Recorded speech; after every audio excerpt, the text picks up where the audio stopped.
You bring someone new to your house. Your dog has never met this person. No history, no context, no reason to have an opinion, but within 30 seconds the dog has made a decision. It won't go near them. It watches from across the room. It positions itself between this stranger and you. Everyone else in the room thinks the person is fine. The dog disagrees. If you've ever had that moment, where your dog or your cat or even a horse you barely know seems to size someone up and deliver a verdict before a single word is spoken, you've already asked the question this video is about. Can animals actually tell a good person from a bad one? On paper, the answer should be no. Animals don't have a moral framework. They don't understand ethics. They can't read minds. But the evidence says something stranger. They're not reading your character. They're reading something your character leaks. And they're doing it at a resolution we can barely measure. Stay with me, because by the end of this, you'll understand why your dog knows something about the people in your life that you might be missing. Let's start with the most unsettling example. Crows remember human faces.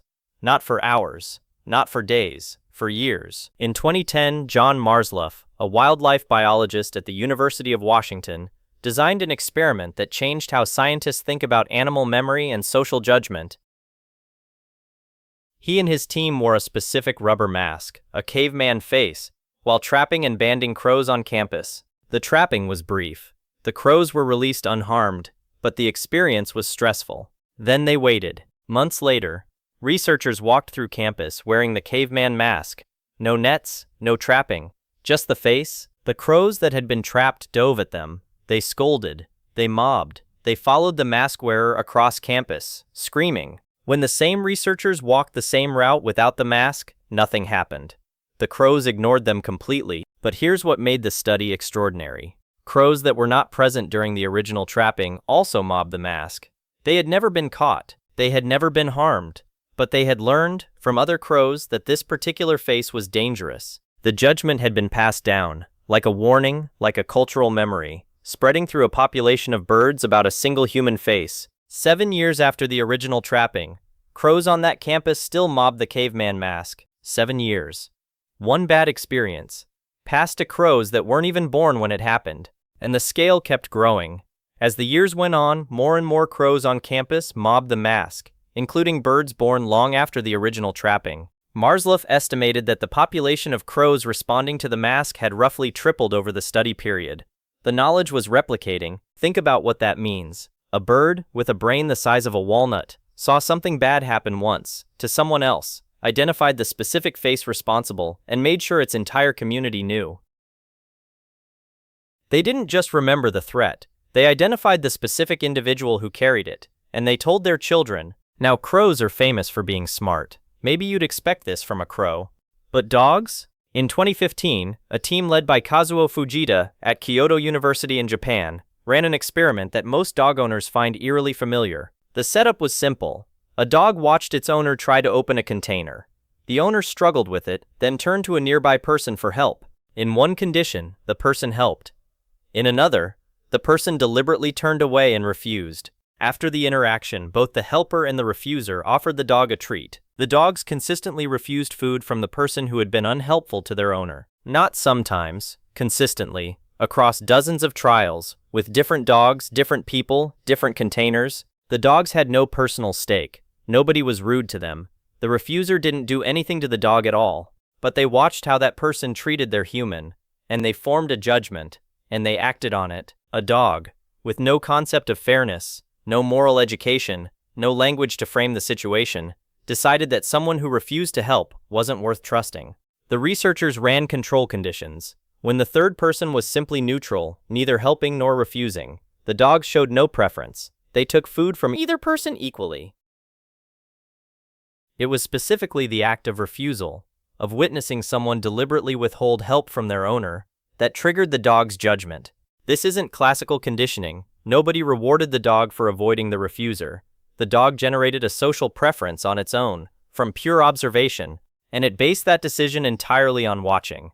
Okay, here's where it scales up. In Amboseli National Park in Kenya, African elephants share the landscape with two main ethnic groups, the Maasai and the Kamba. The Maasai are pastoralists. Their cattle sometimes compete with elephants for grazing land, and Maasai warriors have historically speared elephants that threaten their herds. The Kamba are primarily farmers. They share the same region, but they almost never come into conflict with elephants. Karen McComb and her team at the University of Sussex wanted to know whether elephants could tell the difference. They played audio recordings of Maasai men and Kamba men speaking to elephant family groups in Amboseli. When the elephants heard Kamba voices, they showed little reaction. Calm, unconcerned, business as usual. When they heard Maasai voices, the elephants immediately became defensive. They bunched together. They moved away. Mothers pushed calves to the center of the group. Same language region, same ecosystem, different people, and the elephants knew the difference from voice alone. But the study went further. McComb's team played recordings of Maasai women and Maasai children alongside recordings of Maasai men. The elephants responded defensively only to adult male Maasai voices, not women, not children, only the demographic that actually posed a threat. They weren't just distinguishing between ethnic groups, they were distinguishing between age and gender within one ethnic group, based purely on the sound of a human voice. An elephant, hearing a few seconds of recorded speech, running a threat assessment more precise than most humans would manage in the same situation. And this wasn't a laboratory experiment with captive animals. These were wild elephants in their own territory, making real-time decisions about real threats based on nothing but audio. The elephants also responded differently to the red garments associated with Maasai warriors versus other clothing colors. They had built a threat profile that included visual cues alongside vocal ones. Multiple channels, voice, clothing, age, gender, all processed simultaneously, all weighed against a database of generational experience. Don't look away, because the next species does something you might find even harder to explain. And then there's the one most people don't expect. Horses read human facial expression. In 2016, researchers at the University of Sussex showed horses photographs of human faces displaying either happy or angry expressions. When horses saw an angry human face, their heart rates increased. They turned their heads to look at the image with their left eye, a behavior associated with processing negative or threatening stimuli in many mammals. Happy faces produce no stress response. Neutral faces produce no stress response. Only anger. But here's the part that shifts everything. The horses weren't just reacting in the moment. In a follow-up study, the researchers found that horses remembered the emotional expression of a human face and applied that memory to the real person when they met them later. A horse that had been shown an angry photograph of a specific person was more wary of that person in the flesh, even though the person behaved normally during the real encounter. The horse met a stranger, saw their face in a photo showing anger, and then carried that first impression into a real interaction. Sound familiar? They formed an opinion about a human based on a single emotional snapshot, and they held on to it. This is a prey animal, with a brain built for flight, forming and retaining a social impression of a predator species from a two-dimensional image. The cognitive sophistication required to do that is staggering. And it raises a question that gets uncomfortable fast. If a horse can form a lasting impression of you from a photograph of your face, what is it forming when it meets you in person? The answer, according to equine researchers, is far more than most people realize.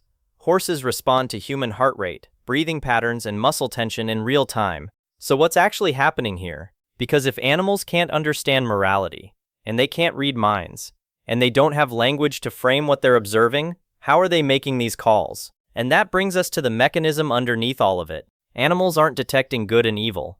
They're detecting something far more specific. They're reading a channel of information that your body broadcasts constantly, involuntarily, and that you have almost no conscious control over. Your body leaks data. All the time. Every human body does. When you're nervous, your sweat changes composition. Cortisol, adrenaline, and other stress-related compounds alter the chemical signature of your skin. In 2022, researchers at Queen's University Belfast demonstrated that dogs can detect human psychological stress from breath and sweat samples alone, with accuracy above 93%. 93% from a sweat sample, without seeing the person, hearing their voice, or reading their body language. But scent is only one channel. When a person is uncomfortable, tense, or concealing intention, their body does things they're not aware of. Micro-tensions in the face, shifts in gaze direction, changes in breathing cadence, involuntary alterations to the rhythm and speed of their movement. Humans can learn to read some of these signals consciously. It's what poker players train to do. It's what therapists study. It's what security professionals practice. Animals don't need the training. They evolved to do it. A dog's olfactory system contains roughly 300 million scent receptors. A human has about 6 million. The part of the dog's brain devoted to analyzing smell is proportionally 40 times larger than yours. When a stressed human walks into a room, the chemical signature of their sweat changes in ways that are entirely invisible to every other human present. The dog knows within seconds. But scent alone doesn't explain everything. Crows can't smell particularly well. Horses aren't reading your cortisol from across a paddock. What all four species share, dog, crow, elephant, horse, is an acute sensitivity to behavioral consistency, to whether the signals a body sends match each other. For a prey animal, reading the body language of an approaching creature and correctly categorizing it as threat or non-threat is not a social skill.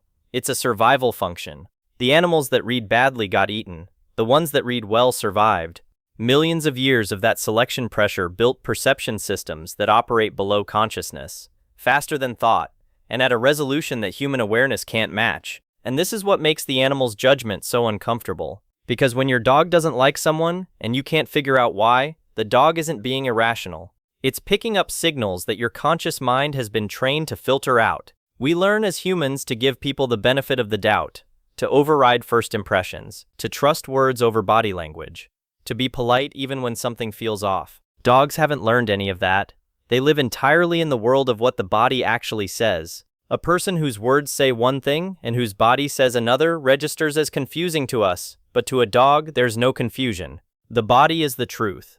The words don't exist. When studies look at what makes dogs most wary of certain humans, the common thread isn't appearance, it isn't gender, it isn't size. It's inconsistency between signals. A person who is calm in voice but tense in body, friendly in posture but sharp in gaze, slow-moving on purpose but carrying fast twitch tension underneath, an animal's threat detection system evolved to catch exactly that kind of mismatch. Because in nature, a creature that signals calm while preparing to strike is a predator. Your dog isn't judging character, it's judging congruence. And incongruence, across millions of years of predator-prey evolution, is the single most reliable indicator that something is about to go wrong.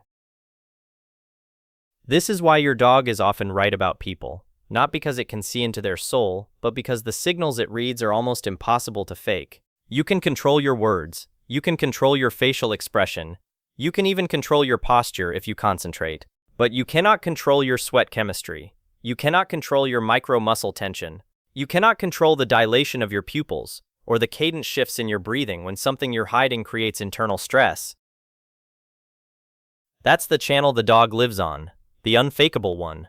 Now, before this turns into a story where animals are perfect judges and humans are oblivious, there's a necessary complication. Animals get it wrong. Dogs that have been abused become wary of all people who resemble their abuser. A dog that was hit by a man in a hat may fear every man in a hat for the rest of its life. That's not a moral judgment. That's a survival generalization. When you don't know which individual is dangerous, treat the entire category as dangerous. Better safe than dead. Horses that have been handled roughly may show stress responses to all new humans, not just the ones who hurt them.